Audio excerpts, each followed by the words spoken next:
Greetings and salutations to everybody out there in viewerland. My name is Mike Poworski. I am today's host of The Rundown, where we promise to bring you 2A views and conservative news, but I do not host this program by myself. No, Mr. Pivowarski, you do not. My name is Craig DeLuz, coming at you from the left coast. I'm very much enjoying this hump day because you know what? It's all downhill from here. Not the show, Yeah, just the week. yeah. I was going to say, man, you got that much confidence in the show, huh? Just It's going all downhill it's from all here. downhill from here, baby. Tune in tomorrow when we talk about comic books. So, oh well, maybe it'll be a That'd be good how it comic be, book. son. Little Dr. Seuss, maybe something like that. I don't know. I'm sorry. You said something, Greg. What was that? I said that'd be how it be, son. That's how it be. That's how it be. Yep. Yeah, we'll start giving you Australian rules football reviews, as well, in case anybody wants to know. So, or maybe some cricket, the latest cricket. Right. Well, you guys don't like sports? Come on. All right, Craig. How was your day? How was your Taco Tuesday? How did it end up for you? It was good. Wound up having actually steak tacos, thinly sliced. Oh, not steak tacos, thinly sliced tri-tip tacos yesterday. So that was phenomenal. Very nice. Finished us doing some work on the back patio, getting the yard looking all nice and purty and stuff. I'm normally not a fan of doing yard work, but I've kind of gotten in the groove lately. Well, listen, it's the perfect time of year for it, right? August. What are you, crazy? It's not, we're not supposed to do yard work in August. That's ridiculous. That's how you get the news headline like 48-year-old man found dead in yard. That's when you get those kind of news stories. So Well, be careful. Be careful. With a nice bourbon on the rocks, it definitely makes the day go quicker. Oh yeah, and much safer when using all those power tools. Much. I don't use the power tools when I'm consuming the bourbon. You don't ride the mower? No. Wow. Yeah. Well, I don't have like a big old estate like the great Mr. Piwowarski. I have don't not have an gotten my estate. 40 acres yet. It's much less an estate and more of a squatting kind of scenario here. Right. So The Piwowarski compound. it's a little bit of a compound, but again, it's more of a planted my flag and nobody else has showed up. So we'll Yeah. be good. We'll be good.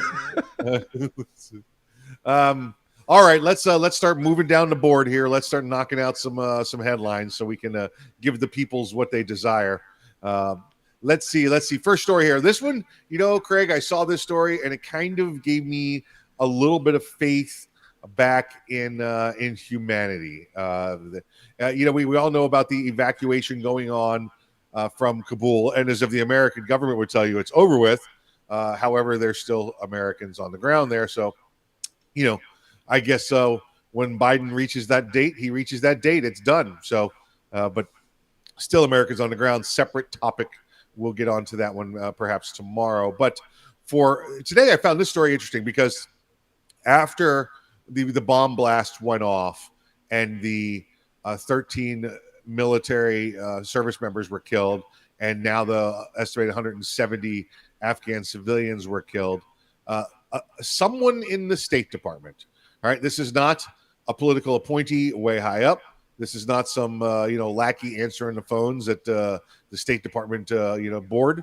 This is some mid-level manager somewhere in the State Department, our State Department, puts out basically a mayday to airports and airlines around the world and says, mayday, mayday, mayday, we're in assistance of emergency air transport services to help rescue people, trapped behind the lines in Afghanistan. Any and all, would be welcome. So that's kind of went out. It just kind of goes out over, the international civil aviation authorities that goes out.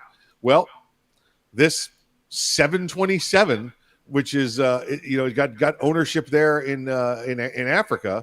It's called Safe Air Company. There's a captain named Neil Style. And first off, it's 727, folks. This plane is probably 40 to 60 years old, somewhere in that range. Okay.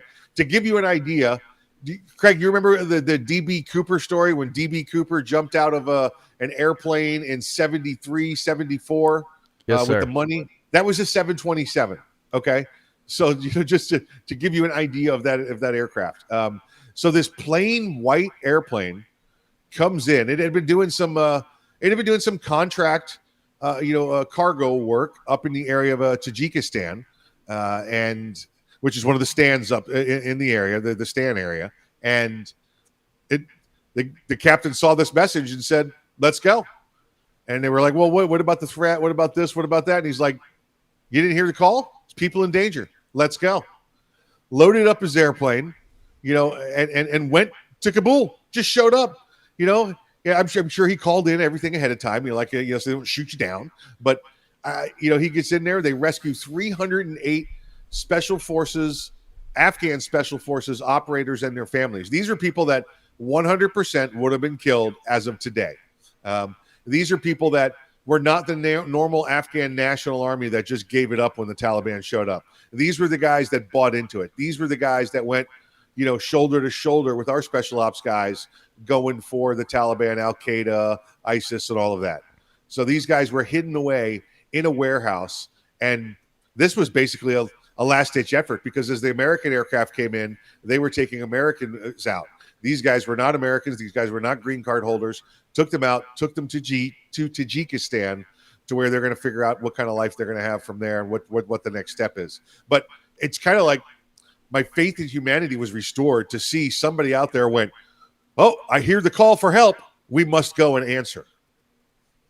You know what? It reminds me of like a Dunkirk, right? Like the people just Yes. like, look, let me just get in my boat, my trawler, whatever it is. Let me just get in there and let me go help and do my part.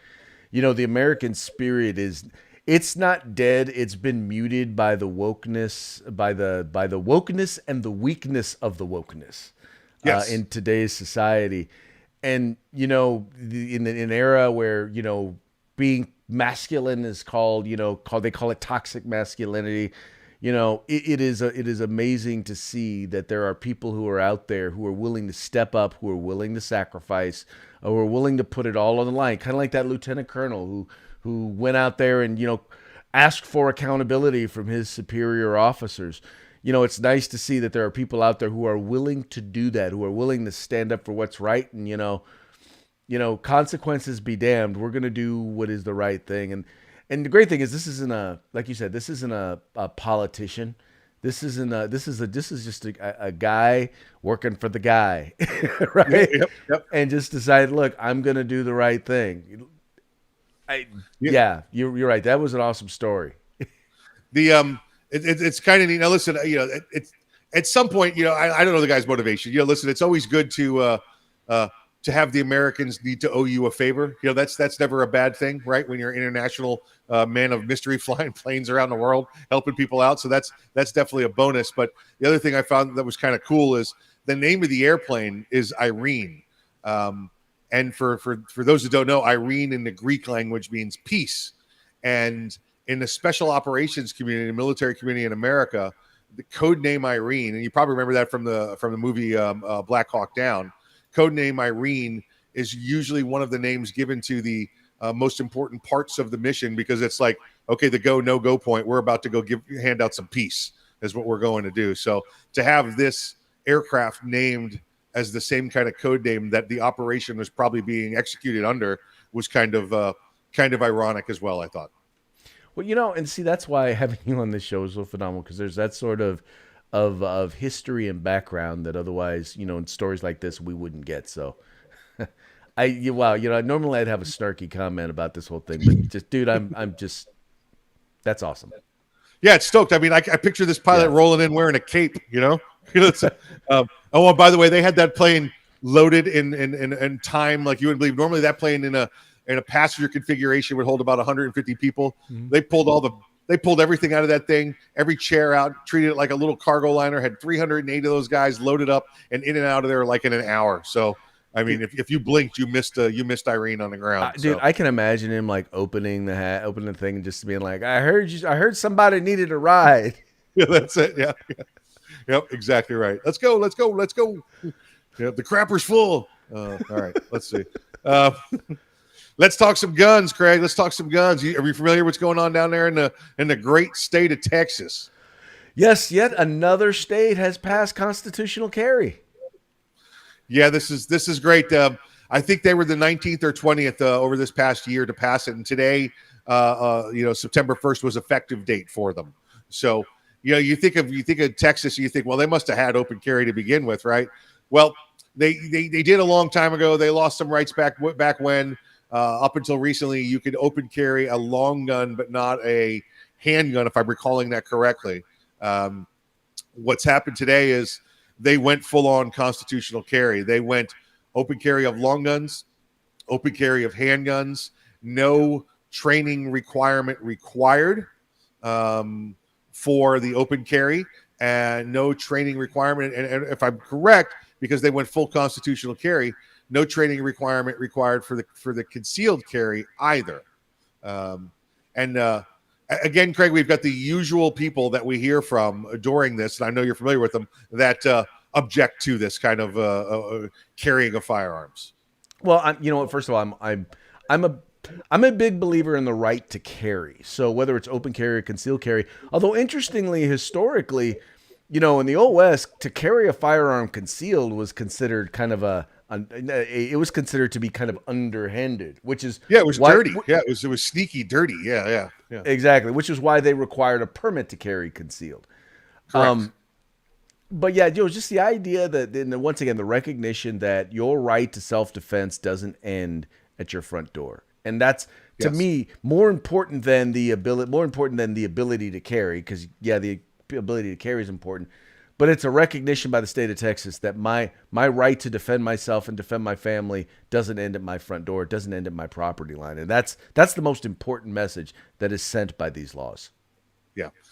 Listen, I appreciate that many of the police chiefs in the major cities, liberal areas of Texas, are concerned that their citizens may not understand the duties and responsibilities of carrying a firearm. So they are trying to educate those people. And they're telling them things like, listen, and this is kind of stuff you get in a basic class, whether it be a 2-hour or 10-hour class. If you see a shoplifting, you don't pull your gun. If you watch two people arguing, you don't pull your gun. And it's basically what we tell everybody in these classes is it's to protect you and yourself from physical harm or death. You're not the police. You don't pull the gun out and you go try and direct traffic with it. So I appreciate that these police chiefs are trying to pass that word. I think they should do it a little more like, hey, we have free training. Why don't you come get some?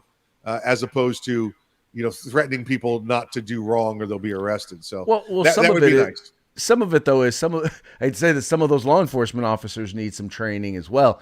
Not just in shooting, but in particular in terms of, okay, so now how do I handle an armed citizenry? Because in many cases, when we've talked about this before, from the academy, they're taught that anyone who does not have a badge that has a gun is a bad guy, and that's drilled into them. And so now there has to be a recognition that just because someone has a firearm or is in possession of a firearm does not mean that they are a criminal.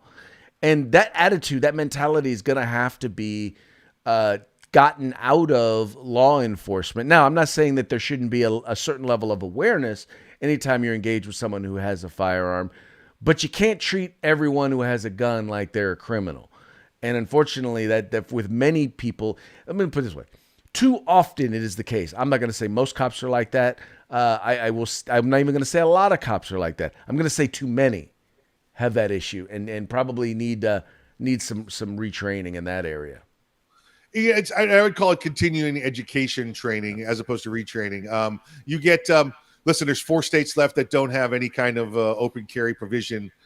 Texas not being one of them, because Texas always had open carry for the long gun, so there was kind of something law enforcement knew. But even so, in the major cities, you didn't see people carrying long guns walking around, in the major cities. But now you can see them wearing handguns walking around. Now in Texas, you'll see that plenty.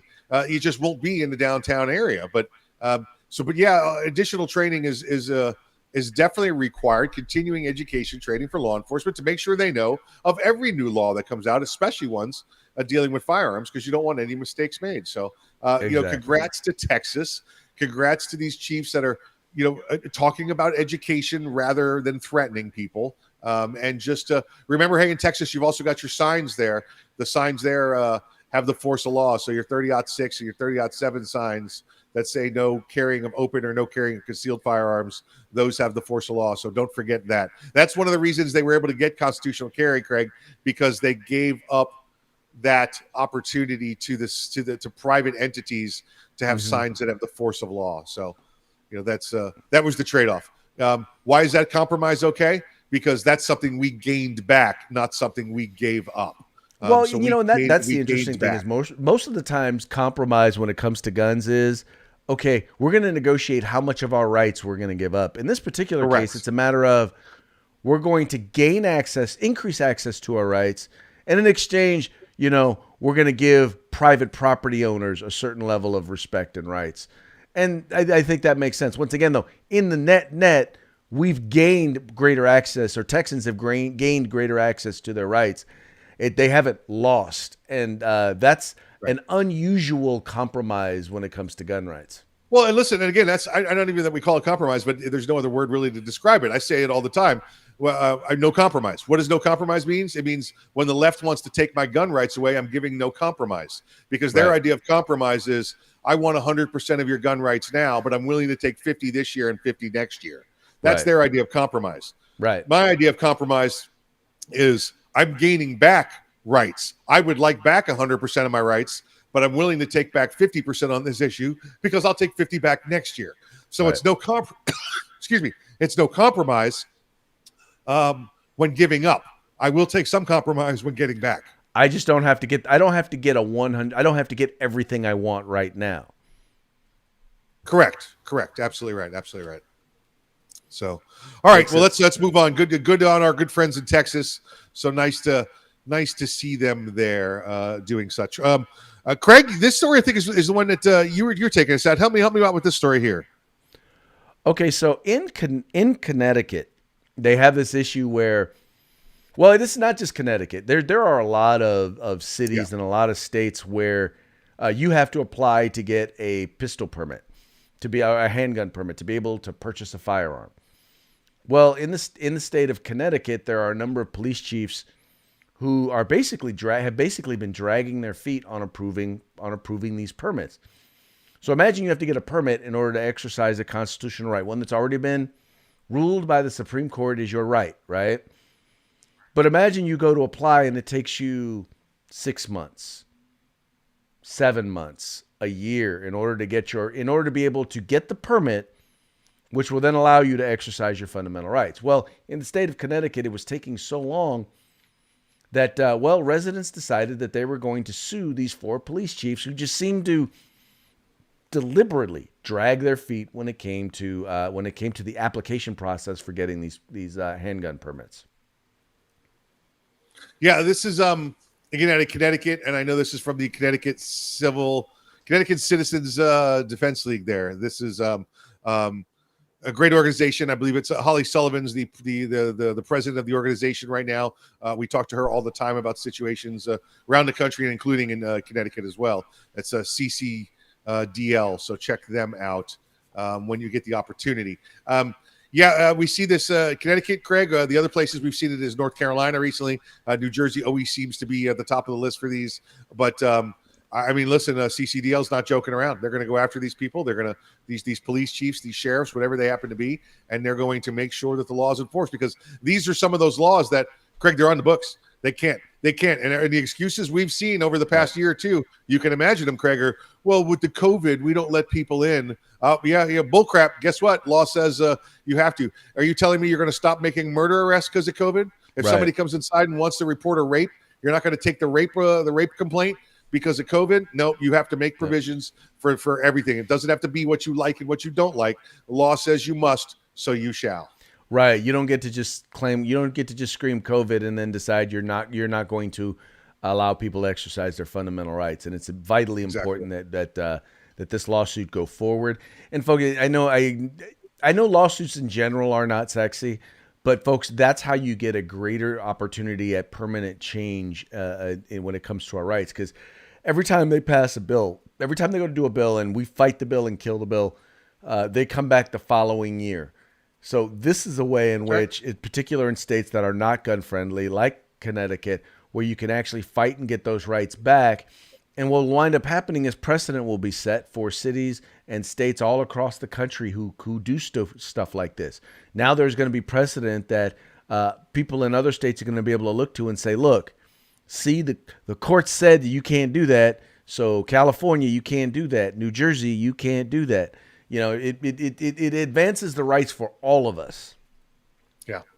Yeah, I think it was one recently down in North Carolina where, they I forget the timeline down there, whether it's 30 days or 15 days, but they were well over the 90-day mark. They were well over the 180-day mark. And the judge came back and said, listen, here's a fine for you, sheriff, who says he doesn't have time for $120,000. So here's 120,000 reasons to motivate yourself. That's the court costs and the refunding of everybody that had applied for a license in 180 days. He said, well, if they got to wait and, it's just like if you went anywhere else to order a product, if you promised a certain time and it wasn't there, well, then this one's free. This one's on the house. So those 4,000 or 5,000 people that applied for licenses ended up getting them for free, thanks to the chief there. So I like that judge's attitude. He said, "Oh, you don't want to participate in the Second Amendment? Well, we're going to let these people participate for free." Well, yeah. Imagine you. Okay, so you're going to make it so that, I mean, think about this. Think about what was going on, in the spring, early summer of last year, where you had riots breaking out, where there was a shortage of stuff. I mean, there was a run on stuff at the stores. I mean, people were at a point where, okay, I need to be able to protect myself and protect my property. And all of a sudden they went to apply to get their pistol permit or be able to get to exercise their fundamental rights and found out, you're going to have to wait, 3 months, 6 months. I mean, it literally was the very definition of an infringement. And, I'm sorry, you just can't do that. If you're going to require a permit to exercise a fundamental right, you need to be able to expeditiously put that permit through. Yeah, don't be messing around with the law in different corners. You better mind your P's and Q's, otherwise you're going to get attacked. So exactly, that's it. All right, let's move on to a very important topic. Let's go on to some Major League Baseball. I'm not going to take the time to talk about how Commissioner Rob Manfred is destroying the game. Oh wait, did I say it? Sorry, but he is. So let's talk about a couple of our analyst players here. John Smoltz is a Hall of Fame pitcher, by the way, the most elite organization in this country, the Major League Baseball Hall of Fame. He's a member of. Al Leiter, former multi-all-star pitcher as well. John Smoltz, Al Leiter, both work for Major League Baseball Network, the MLB Network. Smoltzy is also an analyst on Fox News. He has the unfortunate duties of having to broadcast with that moron Joe Buck. And then Al Leiter is an analyst and a baseball operations guy with the New York Mets of the National League. So these guys are both pretty much well locked into baseball's full-time jobs. Major League Baseball Network, under the leadership of Rob Manfred there, like I said, the commissioner of baseball, they have been told, no vax, you go home. You can't come to work. No vaccine as of September, you can't come to work. So these guys, Craig, are being discriminated against because of a my body, my choice kind of decision here. Yeah, Mike, it's a trip when you think about it. These guys just don't. It's idiotic. If you are vaccinated, then you can still get it. If I'm vaccinated, I can still get it and I can give it to you. So how is my being vaccinated, whether or not I'm vaccinated, how does that protect you? Especially when, by the way, if you're vaccinated, chances of you getting sick are close to nil, or at least significantly reduced. Once again, whether or not you believe that, that's their logic. That's what they say.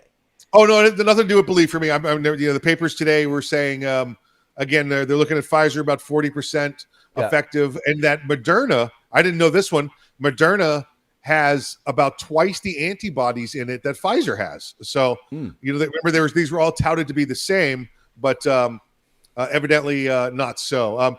I saw this, Craig, and I wanted to wrap this into this as well with this refusal business. It said people who don't want the vaccine aren't refusing it. You don't say a person is refusing to take antidepressants or refusing to get married. You can decline without refusing.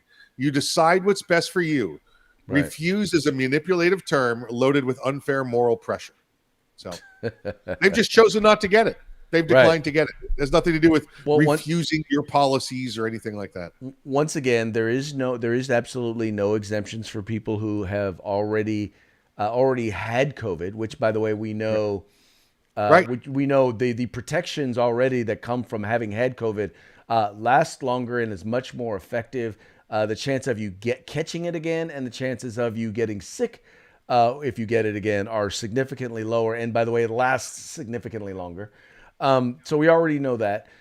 But like I said, what really gets me about this is that, once again, they keep saying follow the science, and they're not following the science. No, it's follow the political science. You know that. Well, there you go. It's got nothing to do exactly with what it is. It's about following the political science. And just as an aside, so I'm not a big baseball guy. You're not really watching much football.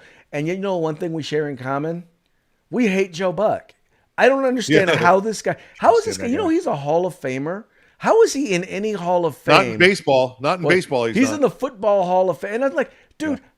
Well, maybe I. You know what? I could be wrong about that. But he's like on Fox's #1 broadcast with Troy Aikman. And I keep thinking to myself, nobody I know likes this guy as an announcer. How does he keep a job? Every day when I go to bed and I kneel down next to my bed and say my nightly prayers, I pray that Joe Buck gets hit in the throat with the truck. And it never happens. It never. Well, I don't. Not enough to kill him. Not enough to kill him, but just enough to keep him off the air. Just enough to... I hate him as an announcer, and I just don't understand how dude keeps a job. Horrible. I don't know how he is in football, but in baseball, he's the most horrible announcer. He's the kind of announcer that makes you stand up and go, wait, what just happened? And you know what happened? Nothing. He calls it wrong. He puts the emphasis in the wrong places. He's got too many stupid stories about cheesesteaks or something like that. I'm watching a baseball game, Buck. Just go away. Let Smoltzy handle it, all right? Well, that's the thing is in their particular case, he's supposed to be kind of the play-by-play guy, not the color guy. That's what Aikman is there for. Stop trying to pretend like you're an expert at the sport, because you're not. You may watch a lot of it, but you clearly demonstrate. Here's the thing: it's not practice that makes perfect; it's perfect practice that makes perfect. You watch the same sport for decades, Joe Buck, and you fuck it up every single time. So you keep getting it wrong. Yeah, overly wrong. Just it's horrible. All right, enough Joe Buck. Now I'm angry. All right. Let's move on to some more cancel culture nonsense, Craig. Here, The Office. If you've never watched The Office, it's a great series. The American version of The Office. And Craig and I were talking, before we started too. Parks and Rec. If you haven't watched Parks and Rec, watch it now because it's going to get pulled off a lot of reruns also because of our good man Ron there. But let's talk Office. There was one episode back from 2005. It aired. 2005. It included Diversity Day. It went over, diversiveness and inclusion. And of course, Michael Scott, Steve Carell's character, gets it all wrong, because he's a buffoon, but he's the lovable buffoon, which is why he's the leader on that program. Gets it 100% completely wrong, and but it does so in a humorous, buffoonish style way. Well, cancel culture in Hollywood has now pulled it. It's no longer in syndication. It's no longer in the regular rotation. So if you do have an older CDs that you have copies of that episode of that show, seasons of that show, you may be able to get it. But who knows? I think in the future they're going to pull it from that as well because it's no longer politically correct. So they're called DVDs. Oh, is it DVDs? Is that what they are now? Yeah. What I say? They don't. The CDs are the audio discs. DVDs are the. Yeah. Wow. Okay. Well, there you go. I have a CD joke I was going to use there, but I've decided not to. You probably still remember 8-Track. Of course I do. Of course I do. But I was gonna say I have a CD joke for you, but I'm not going to go there. So Oh yeah, no, let's not go there. Let's not go there. yep, Well, but yep, you know, but that's the thing is the once again the wokeification of society in Hollywood is just beyond me. I don't understand how comedians are going to even do their jobs anymore because you can't be funny. You can't look at things in a humorous way. You can't exaggerate things. And most of society, I mean, really what comedians do is they go to the edge of society and then they look at it and they exaggerate it and they make fun of it. I mean, it's the height of free speech in our society. And for some reason, they just decided, yeah, no, that's not going to be funny. This is fascism in and of itself. I mean, this is the very definition of fascism. When one goes back and they look, yeah. and when you start controlling what people think, what people see, what people hear, what people can read, and it becomes a partnership of the in this case the woke government, the mainstream media and entertainment and academia are all leading the way in this left wing McCarthyism. Just this once again this just shutdown of anything that you disagree with. And it's what's bad is just because someone disagrees with you, it is now considered to be offensive and therefore must be shut down. Oh, this is it. This is the burning of books. This is the tearing down of statues. This is fascism. This is wokeism. This is cancelism. This is rewriting, trying to rewrite history. So Yeah. Resist. Resist at every opportunity you get, folks. Yeah, once again, I'll tell you, great book.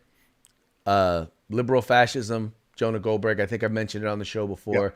Yep. Reveals a lot of this stuff. But yeah, it bugs because some of the funniest stuff out there. Blazing Saddles. Could Blazing Saddles be made today? History of the World Part 1. I've been watching the Law and Order marathons, the original ones with Jerry Orbach. Going back those days, and even before that with Dunza and what's the other guy's name? I forget. But anyway, with those guys on there, and they bleep so much out of that now that it's like I can't even keep up with the storyline. Just the words that they used to use in the early '90s, Craig, on TV.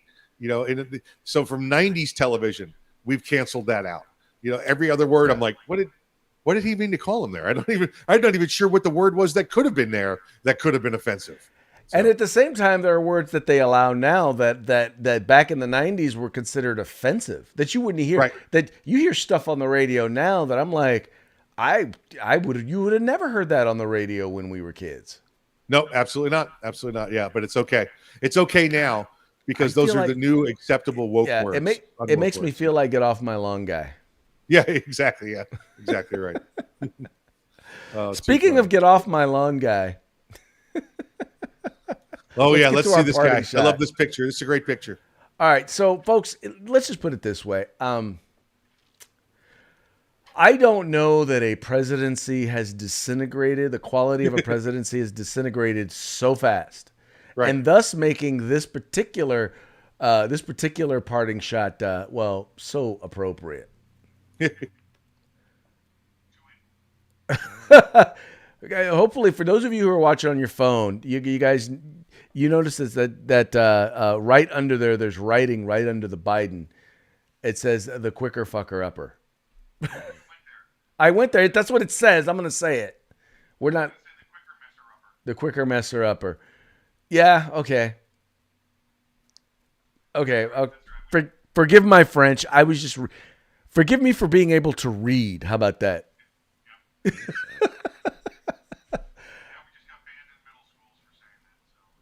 Well, I don't know that we're on in many middle schools anyway. Trust me, I've taught in middle school. They're using much worse language. True. I do some teaching. I do some sub teaching. I'll do the high school grades. They ask me to do the middle school. I'm like, what are you, crazy? I'm not doing middle school. No, that's it. I don't have a big enough arsenal to defend myself with. No, absolutely not. So, but Joe Biden, the quicker messer upper. So. Dude is just not fun. Hey, before we go, let's give a quick shout out to our sponsors. Got our good friends at Gorilla Machining and Grid Defense. Gorilla Machining and Grid Defense. I'm sure we're going to have some great stuff for you from them. Today is the day when I get that stuff from them. So by tomorrow, we'll know what it is. But tune in Feedback Friday. You need your interactivity with us, and you can win some free cool prizes to go with America's rifle. Exactly, folks. Now, if you're watching, and I know y'all are kind of waiting on getting the free stuff, but do this. If you're looking at buying parts, man, look, go to their website. The links to their websites are right in the description of this video. Check them out. Spend some money with them, because if you spend some money with them, they keep giving us free stuff to give to you. So hook us up, hook yourself up, so that we can hook you up. There you go, just like that, that. Remember, share, subscribe. Yep. Like, share, subscribe. Make sure you subscribe to our YouTube channel and our Facebook page. I know you're watching. You could be watching us at 2A News. You could be watching us at Arms Room Radio or at the California Republican Assembly. You could be watching us just about anywhere. We're on a bunch of different channels. But the place we need you to like and share, we need you to like and share us on the Rundown on Facebook and on YouTube. Do it. Do it now before Hillary gets you. All right. We'll holler at you guys later. Biden didn't kill himself. Did you just say Biden didn't kill himself? Oh, man, I did. Damn it. Say Biden didn't kill himself. I was thinking Hillary, and I think she's going to whack him next, right? Depends on what she has on, or he has on her. Well, everything, probably. Talk to you guys All right, later. so Epstein didn't kill himself. Let's leave it there. There you go.